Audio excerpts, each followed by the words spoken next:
శ్రీరామం శ్రీరామం. జనవరి 22 రామ జన్మభూమిలో ఒక ప్రతిష్టాత్మకమైనటువంటి కార్యక్రమం జరగబోతోంది. చరిత్రలో నిలిచిపోయే రోజుగా జనవరి 22 ఉండబోతోంది. అందులో భాగంగానే రామ జన్మభూమి అంగరంగ వైభవంగా ముస్తాబైంది. శ్రీరామం శ్రీరామం. భవ్య దివ్య రామ మందిర నిర్మాణంలో ఎంతో మంది పాల్పంచుకున్నారు. సాధు సంతుల దగ్గర నుంచి కార్యకర్తలు ప్రతి ఒక్కరూ కీలకమైనటువంటి భాగస్వామ్యాన్ని పోషించారు. అందులో అతి ముఖ్యమైనది ప్రధానమైనది విహెచ్పి. ప్రస్తుతం మనం ఉన్నాము రామ జన్మభూమి తీర్థక్షేత్ర స్థలంలో ఉన్నాము. మనతో పాటుగా ఉన్నారు విహెచ్పికి చెందినటువంటి central joint general secretary Koteswara Sharma గారు. కోటేశ్వర శర్మ గారు నమస్కారం అండి. జై శ్రీరామ్. జై శ్రీరామ్. సో కొన్నేళ్ల తరబడి చేసినటువంటి పోరాటం, ఎన్నో ఏళ్ల కళ, ఆల్మోస్ట్ ఒక దశాబ్దాలుగా ఎదురు చూస్తున్నారు. అది నెరవేరబోతోంది జనవరి 22న మీ కళ్ళ ముందు ప్రత్యక్షం కాబోతోంది. ఎలా అనిపిస్తుందండి ఒక్కసారి వెనక్కి వెళ్ళి చూసుకుంటే, మీరు చేసిన పోరాటాలు ఇవన్నీ చూస్తే? ఇది పోరాటం కంటే ఇది 500 సంవత్సరాల యొక్క మహాయజ్ఞంగా నేను భావిస్తున్నాను. ఈ మహాయజ్ఞానికి ఈ దేవాలయం యొక్క విగ్రహ ప్రతిష్ఠ అనేటువంటిది మహాపూర్ణావతిగా నేను భావిస్తున్నాను. కాబట్టి ఈ రకంగా 500 సంవత్సరాల పాటు మందిరం కోసం అని చెప్పని పోరాడి ప్రాణాలు అర్పించి కృషి చేసినటువంటి మహనీయుల అందరి యొక్క వారి యొక్క తప ఫలితంగా, వారి యొక్క బలిదానాల ఫలితంగా ఈ రోజున మన జీవితాల్లో మన యొక్క సౌభాగ్యంగా ఈ దృశ్యాన్ని, ఈ కార్యక్రమాన్ని నిర్వహించటము, ఈ సంఘటనలో పాల్గొనడం అనేటువంటిది ఒక అనిర్వచనీయమైనటువంటి చిరస్మరణీయమైనటువంటి ఆనందాన్ని కలిగించేటువంటి క్షణంగా భావిస్తున్నాం. 30 ఏళ్ల క్రితం రామ జన్మభూమి కోసం ఇక్కడ కార్యకర్తలు, కరసేవకులు అందరూ తరలి వచ్చారు. ఇప్పుడు అది 1992లో జరిగితే 2024లో మీరు అనుకున్నటువంటి, అందరూ ఎదురు చూస్తున్నటువంటి అందరి కళ సాకారం కాబోతోంది. ఈ దాదాపు 30-34 సంవత్సరాల యొక్క నిరంతరమైనటువంటి పోరాటం ఇది ప్రత్యక్షమైనటువంటి యుద్ధం లాంటిది కాదు. అంతకుముందు వరకు జరిగినవన్నీ ప్రత్యక్షమైనటువంటి యుద్ధాలు. ఆక్రమణ, మందిరాన్ని పడగొట్టడం కోసం చెప్పని ఆక్రమణ చేయడము, తిరిగి దాన్ని స్వాధీనం చేసుకోవడం కోసం చెప్పని రాజులు, అయోధ్యకు సంబంధించినటువంటి సాధువులు, ఉత్తరప్రదేశ్కి సంబంధించినటువంటి ప్రజలు, ఇక్కడ పరిపాలనలో ఉండేటువంటి రాజులు, వీళ్ళందరూ కూడా వారి యుద్ధం చేసి దీన్ని స్వాధీనం చేసుకోవడం కోసం ప్రయత్నం చేశారు. చట్టబద్ధమైనటువంటి పద్ధతిలో, రాజ్యాంగబద్ధమైనటువంటి పద్ధతిలో, ప్రజాస్వామికమైనటువంటి పద్ధతిలో పోరాటాన్ని సాగించాము 1984 సంవత్సరం నుంచి. ఆ రకంగా కోర్టుకు సంబంధించినటువంటి విషయంలో కూడా పరిపూర్ణమైనటువంటి పద్ధతిలో, ప్రజాస్వామికమైనటువంటి పద్ధతిలో కోర్టు తీర్పు ద్వారా ఇది రామ జన్మభూమియే, ఇది విగ్రహము దేవాలయంలో ఎలాగా విగ్రహం పూజించబడుతుందో భూమి కూడా ఇలాగా పూజనీయమైనదే, ఇది మందిరాన్ని పడగొట్టి ఇక్కడ మసీదుని నిర్మాణం చేసే ప్రయత్నం చేశారు అనేటువంటి దాన్ని కింది కోర్టు నుంచి సుప్రీంకోర్టు వరకు కూడా నిర్ధారణ చేసినటువంటి శుభగడియ తరువాత కోర్టు యొక్క సూచన ఆదేశం మేరకు కేంద్ర ప్రభుత్వం ఏర్పాటు చేసినటువంటి ట్రస్ట్ ద్వారా ఈ రామజన్మభూమి ఉద్యమంలో పనిచేసినటువంటి సంస్థల అందరి యొక్క సహకారంతో ఈ ట్రస్ట్ ద్వారా ఈ దేవాలయం, భవ్యమైనటువంటి దేవాలయము, అభూతపూర్వమైనటువంటి దేవాలయం నిర్మాణం జరుగుతుంది. ఇది మన సమయంలో మన యొక్క కన్నులతోటి మనం పోరాడి జైళ్ళు నింపాము, జైళ్ళకి వెళ్ళాము, లాఠీ దెబ్బలు తిన్నాము, సహచరులైనటువంటి వారు బలిదానం చేశారు. వాళ్ళందరి యొక్క కృషిని, ఆ దృశ్యాలని తలుచుకున్నప్పుడు కలిగేటువంటి ఆనందం వర్ణనాతీతమైనటువంటిది. ఈ రోజున ఈ మహాపూర్ణాహుతి రూపంగా ఈ ఆనందాన్ని అనుభవించి, ఈ దీపావళి ఎప్పుడో ఆశ్వయుజ మాసం తర్వాత వచ్చేటువంటి దీపావళి అనేటువంటిది ఇప్పుడే మనం మార్గశిర మాసంలోనే జరుపుకునేటువంటిది ఒక శుభగడి అనేటువంటిది నేను భావిస్తున్నాను. ఇప్పుడు శ్రీరాముడు పుట్టినప్పుడు ఇక్కడికి ఎంతమంది వచ్చారో తెలియదు. ఆయన కళ్యాణం, ఆ తర్వాత పట్టాభిషేకం, ఆ టైంలో ఎంతమందికి ఆహ్వానం అందాయో కూడా తెలియదు. బట్ ఇప్పుడు మాత్రం ఒక భవ్య దివ్య మందిర నిర్మాణం ఇక్కడ జరుగుతోంది. దానికి ఒక ప్రారంభోత్సవం అవుతుంది. రామ్ లల్లా విగ్రహానికి ప్రాణ ప్రతిష్ఠ జరగబోతోంది. బాలరాముని మనం చూడబోతున్నాం. ఇంతమంది అతిథులను పిలుస్తున్నారు. అందులో ప్రస్తుతం మనం ఉన్నటువంటి ఈ తీర్థక్షేత్ర ట్రస్ట్ దీంట్లో కూడా సాధు సంతుల కోసం ఇక్కడ ఏర్పాట్లు కూడా జరుగుతున్నట్టున్నాయి. మన దేశం మొత్తం నుంచి ఈ ఈ రోజున ఈ కార్యక్రమంలో 22వ తారీఖు జరగబోయే కార్యక్రమంలో అందరూ పాల్గొనేటువంటి అవకాశం లేదు సహజంగానే. దేవాలయం కూడా నిర్మాణంలో ఉన్నది. 3 అంతస్తుల దేవాలయంలో కేవలం గ్రౌండ్ ఫ్లోర్ను మాత్రమే పూర్తి చేసి బాలరాముడి విగ్రహాన్ని ప్రతిష్ఠించేటువంటి వ్యవస్థ జరుగుతుంది. దేవాలయ ప్రాంగణం అంతా కూడా మిగతా 2 అంతస్తులు నిర్మాణానికి కావాల్సినటువంటి రాళ్లతోటి మిగతా యంత్రాలతోటి నింపబడి ఉన్నది. కాబట్టి అక్కడ కూర్చునేటువంటి అవకాశం కూడా 6-7 వేల మందికి మించినటువంటి అవకాశం లేదు దేవాలయం ఎదురుగా కూర్చుండానికి. అందుకని చెప్పి పరిమితమైనటువంటి సంఖ్యలోనే అందరినీ కూడా అతిథులను పిలవడం. ప్రత్యేకించి 1984 నుంచి జరిగినటువంటి ఈ ఉద్యమం యావత్తు సాధు సన్యాసుల యొక్క నేతృత్వంలో జరిగింది. వారి యొక్క మార్గదర్శనంలో వారి యొక్క ఆదేశం మేరకు విశ్వ హిందూ పరిషత్తు తదితర సంస్థలు కలిసి పనిచేసి దీన్ని సాధించాయి. కాబట్టి పెద్దపీట సాధువులకు వేసేటువంటి విధంగా 4,000 మంది సాధువులను ఈ కార్యక్రమానికి పిలవడం, దేశంలో పరమవీర చక్ర పొందినటువంటి దేశాన్ని రక్షించినటువంటి సైనికుల కుటుంబాల నుంచి ఒక ప్రతినిధిగా ప్రతి ఒక్కరిని పిలవడం, అట్లాగే కరసేవ సమయంలోనూ రామజన్మభూమి ఉద్యమంలోనూ బలిదానం చేసినటువంటి కరసేవకుల యొక్క కుటుంబాల నుంచి ఒకరిని పిలవడము, ఆ రకంగా సమాజానికి సంబంధించినటువంటి అనేక జీవన రంగాలలో ప్రముఖమైనటువంటి అఖిల భారత స్థాయిలో ప్రముఖమైనటువంటి వ్యక్తుల్ని ఆ రకంగా ఎంపిక చేసి పిలవడం జరుగుతుంది. ఆ రకంగా ఒక 2,500 మంది ప్రముఖుల్ని, ఆ రకంగా మొత్తము 7,500 మంది ప్రముఖుల్ని మాత్రమే ఈ కార్యక్రమానికి ఆహ్వానించగలిగాము. కాబట్టి మిగతా వాళ్ళందరినీ కూడా 23వ తేదీ నుంచి మీకు అనుకూలంగా ఉన్నటువంటి సమయంలో మీరు అందరూ వచ్చి దర్శనం చేసుకుని వెళ్ళండి అని చెప్పి ఆ రకంగా ట్రస్ట్ ద్వారా పిలుపునివ్వడం జరిగింది. ఈ పిలుపునిచ్చేదానికి కూడా ఒక భవ్యమైనటువంటి కార్యక్రమాన్ని తీసుకోవడం జరిగింది. రాముల వారిని పూజించినటువంటి అక్షింతలని దేశవ్యాప్తంగా కాదు ప్రపంచవ్యాప్తంగా అన్ని దేశాల్లో ఉండేటువంటి హిందువులకి ఇంటింటికి అందించేటువంటి విధమైన కార్యక్రమం. ఈ అక్షింతలతో పాటుగా దేవాలయం యొక్క ఒక చిత్రపటము, దానితో పాటుగా 22వ తేదీ ఇక్కడ ప్రతిష్ఠ జరిగేటువంటి సమయంలో మన అందరం కూడా ఈ ప్రతిష్ఠ కార్యక్రమాన్ని చూడడం కోసం చెప్పిన ఒక చోటే ఏకత్రితమై కలిసి కూర్చుని టీవీ ముందు ఎల్ఈడి స్క్రీన్ ముందు కూర్చుని ప్రత్యక్ష ప్రసారాన్ని చూసేటువంటి దానికి ముందు దేవాలయంలో మన అందరం కూడా కలిసి ఆ దేవుణ్ణి పూజించి దేవతలందరి యొక్క ప్రసన్నత కోసం అని చెప్పిన పూజలు, ప్రార్థనలు, భజనలు, కీర్తనలు నిర్వహించుకుని ఈ ప్రత్యక్ష ప్రసారాన్ని చూడాలి. ఆ రోజు సాయంత్రం దీపావళిని జరుపుకోవాలి. ఇల్లు ఊరూరు మొత్తం కూడా మరొక దీపావళి మనం ఈరోజు జరుపుకోవాలి 22వ తేదీ అనే పద్ధతిలో తీర్థక్షేత్రం ఇచ్చినటువంటి పిలుపు మేరకి ఈ మొన్న 1వ తేదీ నుంచి 15వ తేదీ వరకు ఇంటింటికి అక్షింతలు, ఈ చిత్రపటము, 22వ తేదీ జరపవలసినటువంటి కార్యక్రమాన్ని గురించి అందరికీ వివరించే విధంగా ఇంటింటికి వెళ్ళే కార్యక్రమం కూడా జరుగుతోంది.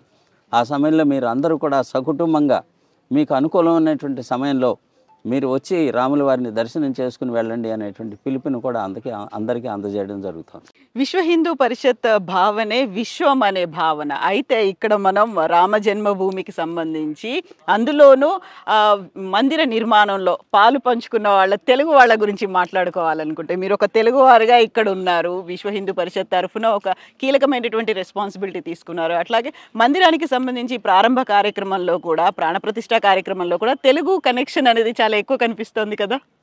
ప్రత్యేకంగా అట్లాగా తెలుగు వాళ్ళు అనేది కాకుండా ఈ దేవాలయం యొక్క నిర్మాణము, ఈ కార్యక్రమం విజయవంతం చేయడం అనేటువంటి దాంట్లో యావత్ భారతదేశానికి సంబంధించినటువంటి అన్ని ప్రాంతాల యొక్క ప్రజల యొక్క ప్రత్యక్షమైనటువంటి పరోక్షమైనటువంటి సహాయ సహకారములు, ఇన్వాల్వ్మెంట్ అనేటువంటిది తప్పనిసరిగా ఉన్నది.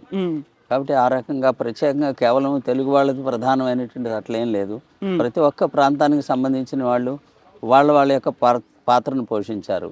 ఈ రోజునే నిన్ననే నేపాల్లోని జనక్పూర్ నుంచి రాముల వారి అత్తవారి ఊరు అది. అత్తవారి ఊరుగా మా బాధ్యత, మా ఊరి యొక్క అల్లుడు, అందుకని చెప్పి ఆయనకి సారీని తీసుకుని వచ్చారు. అవును, సుమారుగా ఒక 150-200 కిలోల డ్రై ఫ్రూట్స్, అమ్మవారికి చీరలు, అయ్యవారికి పట్టుబట్టలు, దానితో పాటుగా పూజకు కావలసినటువంటి వెండి సామాన్లు, బంగారపు ఆభరణాలు, ఇవన్నీ కూడా వాళ్ళ రూపంలో తీసుకొచ్చారు. ఆ రకంగా సమర్పించారు. ఆ రకంగా నేపాల్ దగ్గర నుంచి కన్యాకుమారి వరకు దేవాలయానికి సంబంధించినటువంటి తలుపులు చెక్కేటువంటి శిల్పులు కన్యాకుమారి నుంచి వచ్చి చెక్కుతారు. ఈ శిల్పాలు చెక్కేటువంటి రాతి శిల్పాలు చెక్కేటువంటి వాళ్ళు రాజస్థాన్, ఒడిస్సా నుంచి, బెంగాల్ నుంచి వచ్చి పనిచేస్తున్నారు.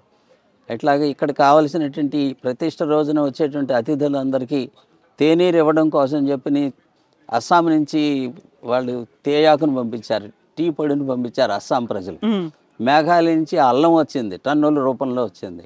ఈ రకంగా ప్రతి ఒక్క ప్రాంతం నుంచి ఈ రోజునే ఒక స్వామీజీ గుజరాత్ నుంచి ఫోన్ చేసి నేను ఒక 108 వీల్ చైర్స్ దేవాలయానికి పంపిస్తున్నాను. ఓకే. ఇట్లాగా దేశం మొత్తంలో ఉండేటువంటి ప్రతి ఒక్క ప్రాంతానికి సంబంధించినటువంటి వాళ్ళు ఉత్సాహంతో ఈ కార్యక్రమంలో తమ యొక్క భాగస్వామ్యం కోసం తాము చేయగలిగిందే తాము చేస్తూ ఉన్నారు.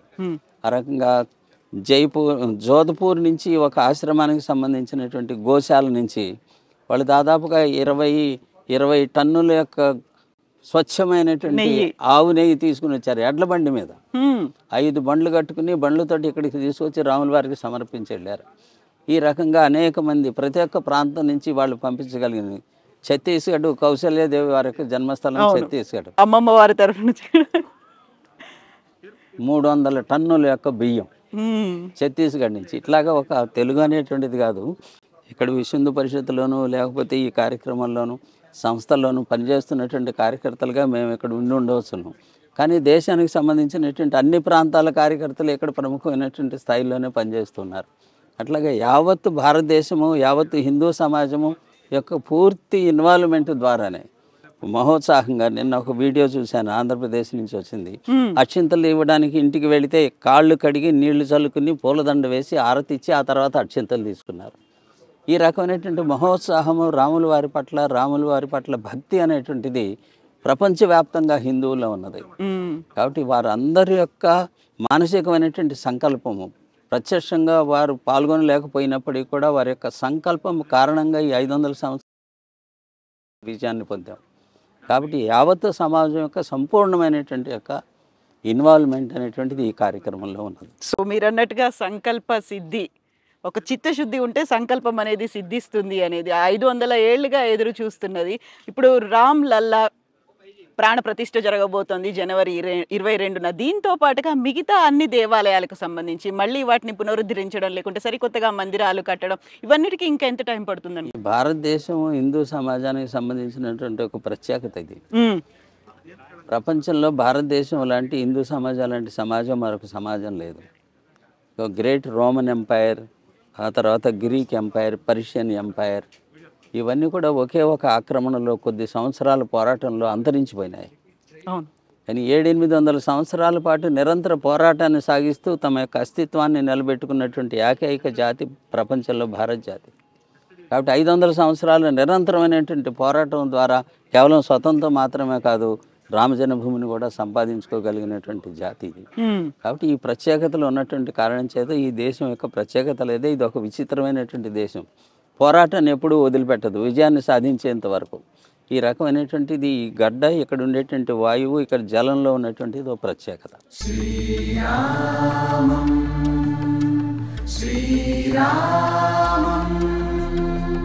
సో ఇప్పుడు గతంలో ఒక మాట పదే పదే ఒక నినాదంగా వస్తుంది, అయోధ్య అయిపోయింది, కాశీ మధుర బాకీ హై అనేది కూడా వినిపించేది కదా. అప్పుడు మేము అందరం ప్రజలందరూ కూడా మిగతా 2 కూడా ఇంత మాత్రమే కాదు, ఈ 3 కాకపోతే 30,000 అని కూడా అంటూ వచ్చేవాళ్ళం. అవును. బట్ ఇప్పుడు ఈ విశ్వ హిందూ పరిషత్ యొక్క నేతృత్వంలో రామజన్మభూమి ఉద్యమాన్ని తీసుకున్నాం, అది పూర్తి చేశాం. ఇక మిగతాది తర్వాత భవిష్యత్తులో ప్రజలు హిందూ సమాజం ఏది కోరుకుంటే అది అవుతుంది. కాబట్టి కాశీ మధుర ఇతరత్ర దానికి సంబంధించినటువంటి ప్రస్తుతం మేము దాని గురించి మొత్తం ఫోకస్ అంతా కూడా కేవలం ఈ రామ మందిరం నిర్మాణం చేయడం, ప్రజలకు అప్పగించడం, ఇదే పని. మిగతాది తర్వాత తరం వాళ్ళు వచ్చేటువంటి ప్రజలు ఏదనుకుంటే అది. ఇప్పటికీ జ్ఞానవాపి కానీ మధుర కృష్ణ జన్మస్థానం గురించి కానీ కోర్టులో జరుగుతున్నది. కోర్టులో హిందూ సమాజానికి అనుకూలంగా, ఇక్కడ కృష్ణుడికి అనుకూలంగా, అక్కడ విశ్వేశ్వరునికి అనుకూలంగానే ఇప్పటి వరకు కూడా కోర్టు యొక్క క్రమం అంతా కూడా జరుగుతున్నట్టుగా అనిపిస్తుంది. ప్రజలు న్యాయాలయాలు నిర్ణయించేటువంటి విషయాలు. సో ఎన్నో ఏళ్ల నుంచి ఎదురు చూస్తున్నారు, కొన్ని కోట్ల మంది ఎదురు చూస్తున్నారు, దేశ విదేశాల నుంచి ఈ మహోత్సవం కోసం ఎదురు చూపులు అనేవి కొనసాగుతున్నాయి. జనవరి 22 తర్వాత రామ జన్మభూమి అనేది, ఇక్కడ రామ్ లల్లాని ఎంతమంది దర్శించుకుంటారు, దానికి తగ్గట్టుగా ఏర్పాట్లు ఇవన్నీ కూడా. అంటే అయోధ్య మొట్టమొదటిసారిగా నేను 1979వ సంవత్సరంలో వచ్చాము ఇక్కడ. అప్పుడు భూమి పూజ అంటే శిలాన్యాసం, శంకుస్థాపన జరిగింది. అప్పుడు 89లో ఇక్కడికి వచ్చినప్పుడు టీ కూడా దొరికేది కాదు. ఒక పాడుపడ్డ ఊరిలాగా ఉండేది ఊరు చూస్తే. ఇవాళ సర్వాంగ సుందరంగా కనిపిస్తుంది. ప్రతి వీధిలోనూ ప్రతి ఇంట్లోనూ నిర్మాణం జరుగుతుంది. అనేకమైనటువంటి వ్యాపారాలు, దుకాణాల యొక్క సంఖ్య దారి పొడుగుతూ అనేకమైన హోటళ్ళు వచ్చినాయి, స్టార్ హోటల్స్ వచ్చినాయి. ఉత్తరప్రదేశ్ ప్రభుత్వము ఇది ఒక తీర్థక్షేత్రముగా దీన్ని వికసింపజేసేటువంటి విధంగా ఉత్తరప్రదేశ్ ప్రభుత్వము, కేంద్ర ప్రభుత్వాలు పనిచేస్తూ ఉన్నాయి. అద్భుతమైనటువంటి ఒక నిర్మాణం భారతదేశంలోనే railway station, Ayodhya railway station ఒక ప్రత్యేకతలాగా నిర్మాణం చేశారు. ఇంటర్నేషనల్ ఎయిర్పోర్టు ప్రారంభమైంది. ఇట్లాగా రోడ్లన్నీ విశాలం అవుతూ ఉన్నాయి. ఈ అయోధ్యలో కొనడానికి స్థలం లేదు. మనకి శ్రీశైలంలోను, తిరుపతిలోను, ఇతర తీర్థక్షేత్రాల్లోనూ ప్రతి చోట కూడా మన వాళ్ళకి ధర్మశాలలు ఉంటాయి, ధర్మసత్రాలు ఉంటాయి, అన్నక్షేత్రాలు ఉంటాయి. ఆ సంస్థలో వాళ్ళందరూ దేశవ్యాప్తంగా అయోధ్యలో మేము అన్నక్షేత్రాన్ని ప్రారంభిస్తామనంటే స్థలం దొరకట్లేదు. సరియు నది అవతలికి వెళ్ళి కొనుక్కోవాల్సి వస్తుంది. ఈ రకంగా ఈ రామజన్మభూమి ఉద్యమం కారణంగా ఈ మొత్తం ఒక కాయకల్ప చికిత్స జరిగినటువంటి విధంగా అయోధ్య పరిపూర్ణమైనటువంటి పరివర్తన దిశగా నడుస్తుంది. అట్లాగా అన్ని రకాలైనటువంటి హంగులు, వ్యవస్థలు అన్నీ కూడా ప్రభుత్వము, ముఖ్యంగా ఇక్కడ ఉన్నటువంటి మున్సిపాలిటీ డెవలప్మెంట్ అథారిటీ వీళ్ళందరూ కలిసి ఇది ఒక తీర్థక్షేత్రంగా వికసింపజేసేటువంటి అనేకమైనటువంటి యోజనలు చేశారు. వింటున్నది ఏంటంటే రాష్ట్ర ప్రభుత్వం ఒక 1200 ఎకరాల భూమిని రిజర్వ్ చేసి పెట్టిందని చెప్పి ప్రతి రాష్ట్రము తమ గెస్ట్ హౌస్ని ఇక్కడ నిర్మాణం చేసుకోవచ్చు అని చెప్పి ఆ రకంగా భవిష్యత్తు ఆ రాష్ట్రాల నుంచి వచ్చేటువంటి విఐపీలకు గెస్ట్ హౌస్ వగైరా నిర్మాణం కోసం చెప్పిన కూడా యోజన చేస్తుంది అనేటువంటి విషయం తెలుస్తుంది. సో పూర్వ వైభవం, పునర్వైభవం ఇవన్నీ రాబోతున్నాయి అయోధ్యకి. అయోధ్యతో పాటుగా మనకి హిందూ ధర్మానికి, భారతదేశ జాతికి సంబంధించిన అన్నిటికీ కూడా మళ్ళీ రిజ్యూనేట్ చేసుకోవాలి, లేకుంటే వాటన్నిటిని మీరు అన్నారు కాయకల్ప చికిత్స చేసుకోవాల్సినటువంటి అవసరం ఉంది అనేది రాముడి ద్వారా అవుతుందా మొదలు అనేది?